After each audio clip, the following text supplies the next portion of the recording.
அனைவருக்கும் வணக்கம். இது உங்கள் மூவி ஸ்பாட். இன்றைக்கி நம்ம வீடியோவில் பார்க்க போகிற படம் ரீசெண்டாக வெளியாகி பல சர்ச்சைகளை சந்தித்த ஒரு படத்தை பற்றி தான் பார்க்க போகிறோம். படத்தோட பேர் ஃபயர். சரி வாங்க வீடியோக்குள்ளே போயிடலாம். ஓப்பனிங் சீனில் பார்த்தீங்க அப்படின்னா 2 பேர் தனிமையில் இருக்கிற மாதிரி காட்டுறாங்க. அந்த நேரத்தில் ஹீரோவுக்கு பயங்கரமாக ஏதோ ஒரு தலை சுற்றுற மாதிரி இருக்குது. சரி அப்படின்ட்டு வெளியே போய்ட்டு கொஞ்சம் ரிலாக்ஸ் ஆகலாம் அப்படின்னு வெளியே ஒரு குளத்துக்கிட்ட தம் அடிச்சுக்கிட்டு இருக்காரு.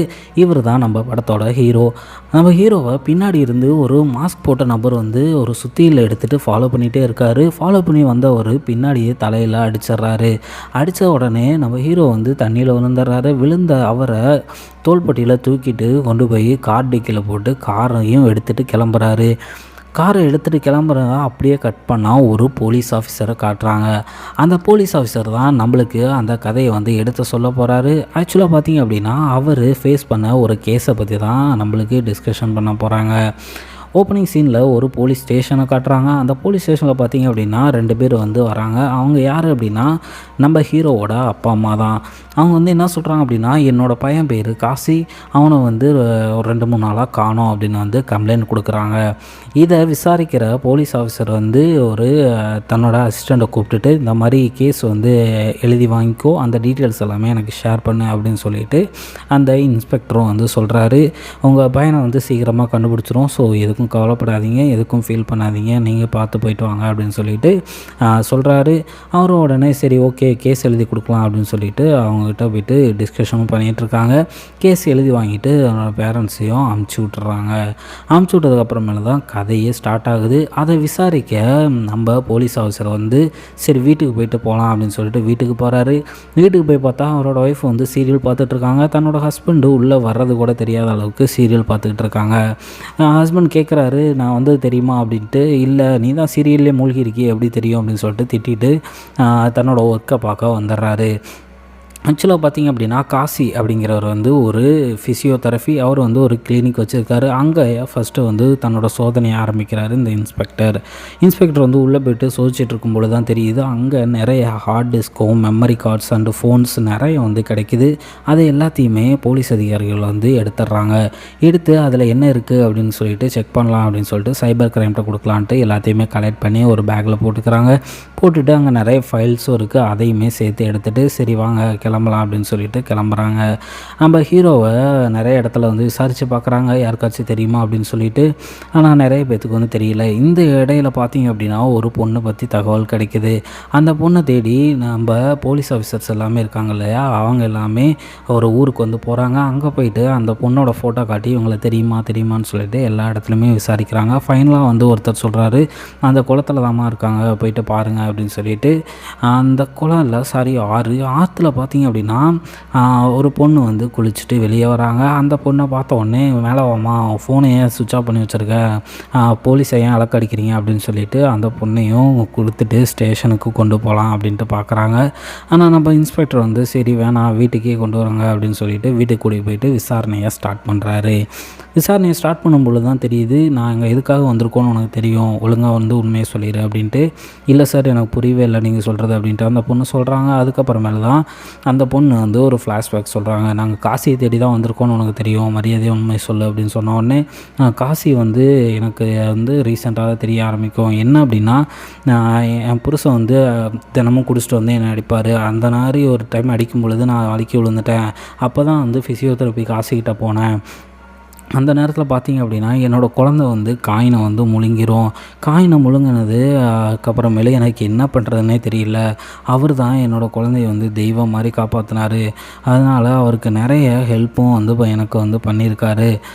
நீங்கள் காணாம போனதுன்னு சொன்னதுக்கப்புறமேலே எனக்குமே ரொம்பவுமே ஷாக்காக இருக்குது. அவர் ரொம்ப நல்லவர், அவர் எப்படியாச்சும் காப்பாற்றி கொடுங்க அப்படின்னு சொல்லிட்டு ரொம்பவுமே பரிதாபமாக சொல்கிறாங்க. அந்த குழந்தை காயின் முழுங்கும் இல்லையா, அந்த குழந்தைய தலைகீழாக தட்டி அந்த காயினெலாம் எடுத்து கொடுத்ததுக்கப்புறமேல அந்த பொண்ணு கொஞ்சம் ஃபிசிக்கலாக அஃபெக்ட் ஆகிருப்பாங்க. அவங்க அந்த பொண்ணால் பேச முடியாது. அதுக்குமே காசிங்கிறவர் பயங்கரமாக ஹெல்ப் பண்ணுவார் நம்ம ஹீரோ. ஹெல்ப் பண்ணி தனக்கு தெரிஞ்ச டாக்டர் மூலிமா பயங்கரமாக ஹெல்ப் பண்ணுவார்.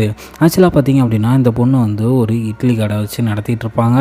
இட்லி கடை வச்சு நடத்திட்டு இருக்காங்க இல்லையா, இருந்தாலுமே அவங்க ஹஸ்பண்ட் வீட்டு வாடகை கட்டுற காசு எல்லாத்தையுமே எடுத்துகிட்டு போய் குடிக்கிறனால அந்த கடன் கொடுத்தவங்களாம் இருக்காங்க இல்லையா, கடன் கொடுத்தவன் வீட்டு ரெண்டெல்லாம் கட்டணும் இல்லையா, அவங்களாம் அந்த வீடை ஒரு லாட்ஜ் மாதிரியே பயன்படுத்துவான்.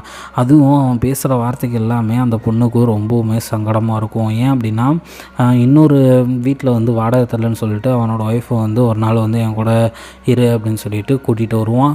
கூட்டிகிட்டு வரும்போது அவன் குழந்தைங்க எல்லாமே உள்ளே இருக்கு இல்லையா, எல்லாமே பார்த்து ரொம்பவுமே பயந்துக்குவாங்க. பயந்ததுக்கப்புறமேலு அடுத்த நாள் என்ன பண்ணுவோம் அப்படின்னா, நீயும் இதே மாதிரி தான் வீட்டு வாடகை கொடுக்கல, ஸோ எனக்கு அட்ஜஸ்ட்மெண்ட் பண்ணி கொடு அப்படின்னு சொல்லிட்டு அந்த ஓனர் வந்து நின்றுவான். நின்ன உடனே எல்லாருமே வெளியிருந்து கத்திட்டு இருப்பாங்க. அப்பயுமே கதவு திறக்க மாட்டான். இந்த நேரத்தில் தான் அந்த காசிங்கிற நம்ம ஹீரோ வந்து என்ட்ரியாக வராரு. வந்துட்டு என்ன பிரச்சனை அப்படின்னு கேட்கும் பொழுது, இவனுக்கு எப்பயுமே இப்படி தான்ப்பா, ஏதாச்சும் ஒன்று வாடகை கொடுக்கலாம், இந்த மாதிரி தான் பண்ணுவான் அப்படின்னு சொல்கிறாரு. சரி அப்படின்ட்டு இவன் முன்னாடி போகிறான். அந்த குழந்தைங்க எல்லாமே கத்திக்கிட்டு இருக்காங்க. அந்த நேரத்தில் அவங்க அடியாளங்களாக இருப்பாங்க இல்லையா, அந்த நம்ம ஹீரோவை அடிக்க ட்ரை பண்ணுறாங்க. நம்ம ஹீரோவை எல்லாத்தையுமே அடித்து போட்டுறாரு. அடித்து போட்டதுக்கப்புறமேலு நீ உனக்கு எவ்வளோடா காசு தரணும், நான் தரேன்டா அப்படின்னு சொல்லிட்டு அவன்கிட்ட சவால் விட்டுட்டு நம்ம அந்த பொண்ணை அந்த குழந்தைங்கள எல்லாத்தையுமே கூட்டிகிட்டு போயிடுவார். கூட்டிகிட்டு போயிட்டு அந்த டாக்டர்கிட்ட காட்டுவாங்க. அந்த டாக்டர் வந்துட்டு சொல்லுவார், இது வந்து ஈஸியாக சரி பண்ணிடலாம், ஸோ எதுக்கும் பயப்படாதீங்க அப்படின்ட்டு. அப்போ தான் நம்ம போலீஸ் ஆஃபீஸருக்கு வந்து ஒரு டவுட் வரும். அந்த கந்து வட்டி கொடுக்குறாரு இல்லையா, அவர் மேலே தான் ஒரு டவுட்டு, சின்ன டவுட் வந்து ஆரம்பிக்கும். ஒருவேளை அவர் தான் சஸ்பெக்டாக இருப்பாரோ அப்படின்ட்டு. ஏன்னா அவரும் மொபைலும் காணாமல் போயிருக்கும். அவரும் வந்து அன்அவைலபிளாக தான் இருப்பார், ரீச் பண்ண முடியாது. அதுக்கப்புறமேலு காசியோட ஃப்ரெண்ட்ஸ்கிட்ட விசாரிக்க ஆரம்பிக்கிறாங்க. அப்போ தான் வந்து அந்த கூட வேலை செய்கிற பொண்ணு வந்து லவ் பண்ணும் சார், அவனும் லவ் பண்ணுறான்னு தான் நினைக்கிறேன், மேபி அந்த பொண்ணை விசாரித்தா தெரியும் அப்படின்னு சொல்லிட்டு ஒரு ஸ்டோரியை வந்து ஆரம்பிக்கிறாங்க. அந்த பொண்ணு யார் அப்படின்னா, அவங்க கிளினிக்கில் வந்து ஒர்க் பண்ணிகிட்ருக்கவங்க. அந்த பொண்ணு மேலே ஒரு சின்ன அஃபெக்ஷன் வந்து நம்ம ஹீரோவுக்கு இருக்குது. அந்த பொண்ணுக்குமே வந்து ஒரு உடன்பாடு தான். ஏன் அப்படின்னா, ஒரு ஃபிசியோதெரபி நல்லா கேர் பண்ணிக்கிறாரு அப்படின்னு சொல்லிட்டு பயங்கரமாக வந்து அவர் மேலே அஃப்ராக்ஷன் தான் இருப்பார். சரி இதெல்லாமே உண்மையாக அப்படின்னு தெரிஞ்சுக்கலான்னா அவங்க பேரண்ட்ஸ் வீட்டுக்கு போனாங்க. ஆனால் அவங்க பேரண்ட்ஸ் வந்து இல்லை, ஒரு லாயர் ஃப்ரெண்டு மட்டும் தான் எங்களுக்கு தெரியும் அப்படின்னு சொல்லுவார். இந்த நேரத்தில் வந்து ஒரு அமைச்சர் வந்து கால் பண்ணுவார் ஒரு இன்ஸ்பெக்டருக்கு. கால் பண்ணி என்னையா பண்ணிகிட்ருக்க, இல்லை சார் இந்த மாதிரி ஒரு கேஸ் விசாரிச்சிட்ருக்கேன், ஃபஸ்ட்டு என்ன நடந்தாலும் எனக்கு தான் ஃபஸ்ட்டு அப்டேட் பண்ணணும், என்ன புரியுதா, சொல்கிறது கேட்குதா அப்படின்னு சொல்லிட்டு சொல்லுவார். உடனே அமைச்சரை பற்றி உங்களுக்கு எதாவது தெரியுமா, அமைச்சரெலாம் தெரியாது சார், அவ்வளோ பெரிய ஆளெல்லாம் இல்லை சார் நாங்கள் அப்படின்னு சொல்ல உடனே என்னவாக இருக்கும் அப்படின்னு ஒரு கன்ஃபியூஷன்லேயே இன்ஸ்பெக்டர் இருக்கார். சரி அந்த வக்கீல் ஃப்ரெண்டை போய் பார்க்கலாம் அப்படின்னு சொல்லும் பொழுது, நான் அவ்வளோக்கெல்லாம் ஃப்ரெண்டு இல்லை சார், ஆனால் ஓரளவு தெரியும் அவ்வளோதான்னு சொல்லிட்டு அந்த வக்கீலும் அமுச்சு விட்றாரு. சரி அந்த சிக்னலை ட்ரேஸ் பண்ணலாம் அப்படின்னு சொல்லிட்டு காசியோட கடைசியாக அந்த ஃபோனு இருக்குல்லையா, அந்த ஃபோன் சிக்னலை ட்ரேஸ் பண்ணி ஒரு குப்பைமேட்டுக்கு போகிறாங்க. அங்கே ஒரு பையை பார்க்குறாங்க. அந்த பையை ஓப்பன் பண்ணி பார்த்தா அதுவும் வந்து வெறும் கோழி ரெக்கையாக தான் இருக்கும். சரி அப்படின்ட்டு அந்த சிக்னலுக்கு முன்னாடி சிக்னல் கட்டாக இருக்கும் இல்லையா, அங்கே போய்ட்டு விசாரிக்கலாம் அப்படின்னு போகும்பொழுது அது ஒரு பீச் ஹவுஸாக இருக்குது. அந்த ஹவுஸில் வந்து ஒரு வயசானவர் தான் வந்து மெயின்டைன் பண்ணிகிட்ருக்காரு. அந்த வீட்டு ஓனர் வந்து ஃபாரினில் இருக்கார்.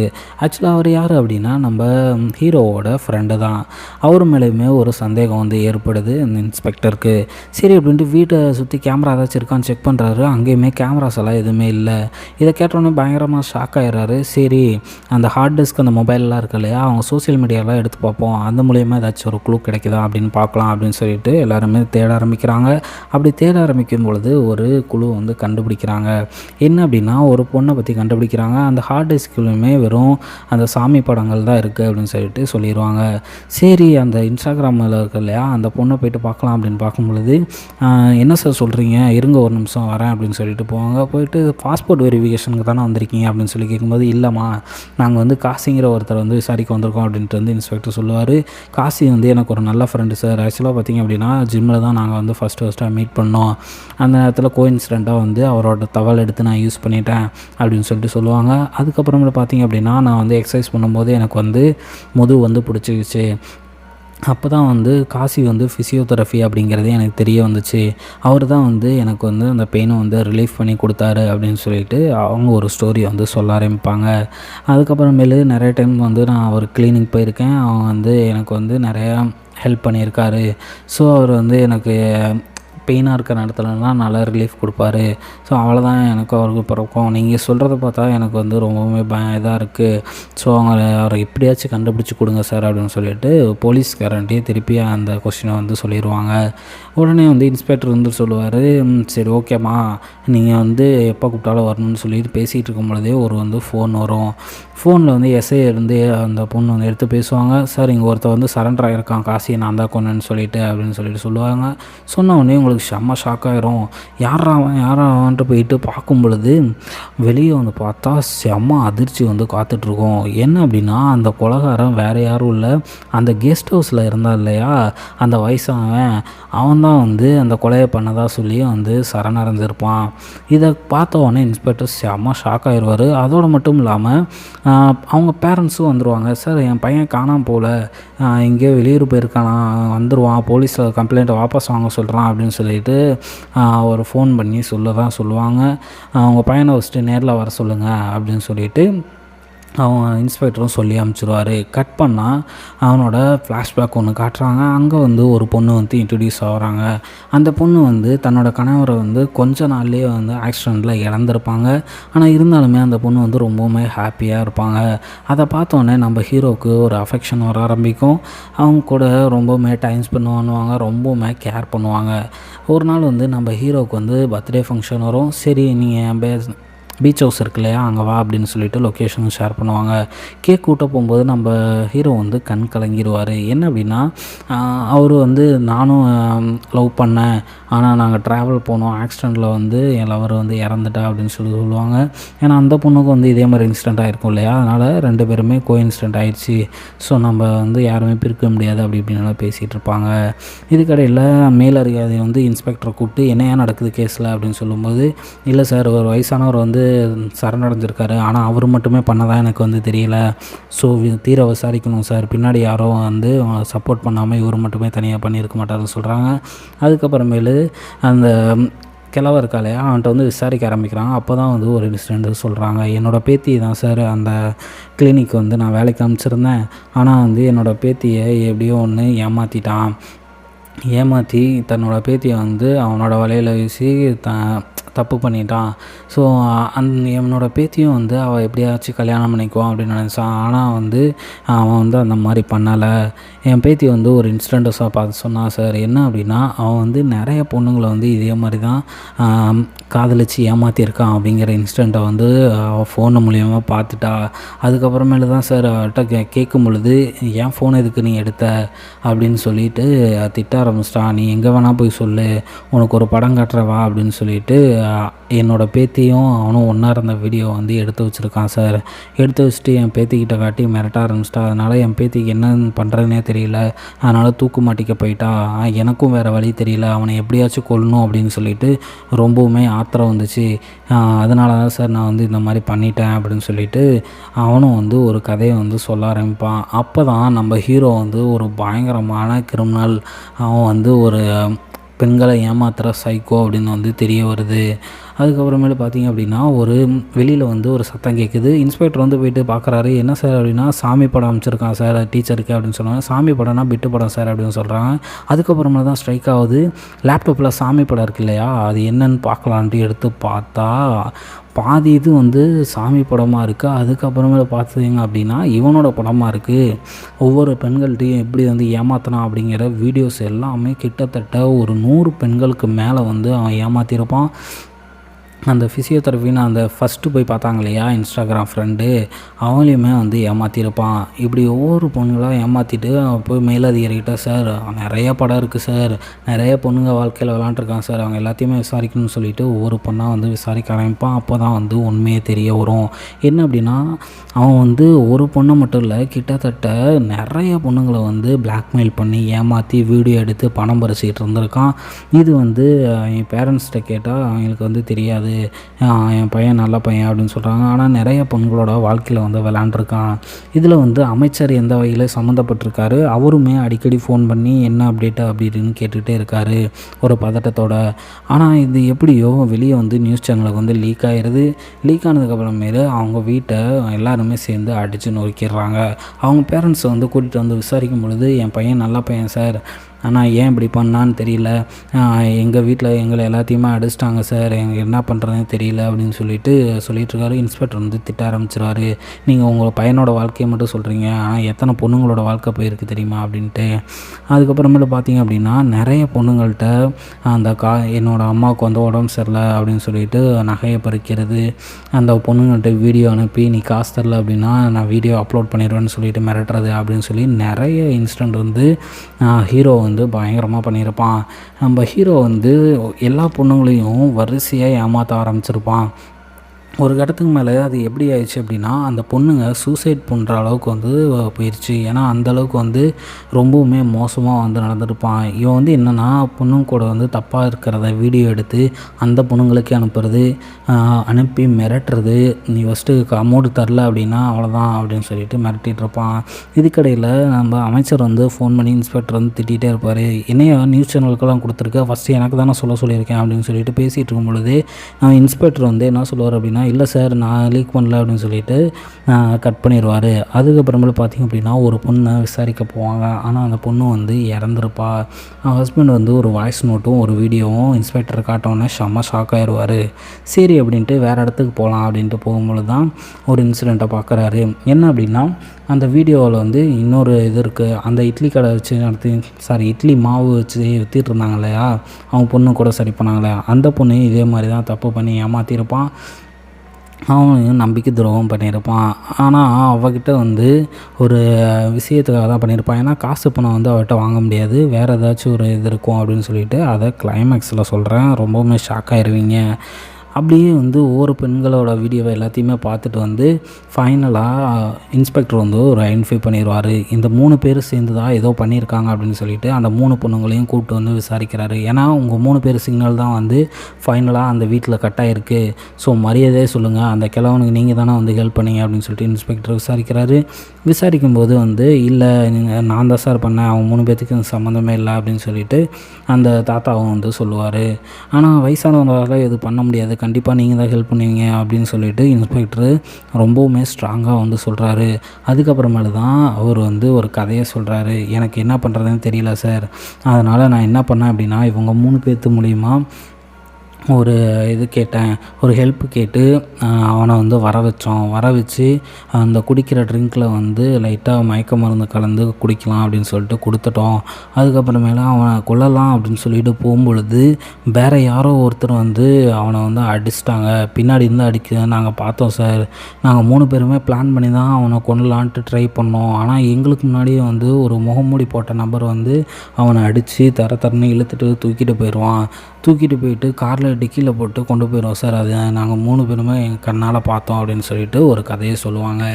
இதை இன்ஸ்பெக்டர் வந்து சுத்தமாக நம்பவே இல்லை. என்னடா புதுசாக ஒரு கதையை காட்டுறீங்களா அப்படின்னு சொல்லிட்டு இன்ஸ்பெக்டரும் சொல்லியிருப்பார். இல்லை சார் இதுதான் உண்மை, இதுதான் நடந்தது, அது இப்படியும் நம்பிக்கை இல்லைனா என் மேலே கேஸ் போட்டு என்னை ஜெயிலுக்கு சொல்லுங்கள் சார், அவங்கள மட்டும் விட்டுருங்க அப்படின்னு சொல்லிட்டு அந்த வயசானவரும் சொல்லுவார். நம்ம இன்ஸ்பெக்டர் எல்லாத்தையுமே தீர விசாரிச்சுட்டு சரி ஓகே அப்படின்னு சொல்லிட்டு அதுக்கப்புறமேலு அந்த கேஸை எப்படியாச்சும் முடிக்கணும் அப்படின்னு சொல்லிட்டு வேறு வழியில் யோசிச்சுட்டு இருப்பார்.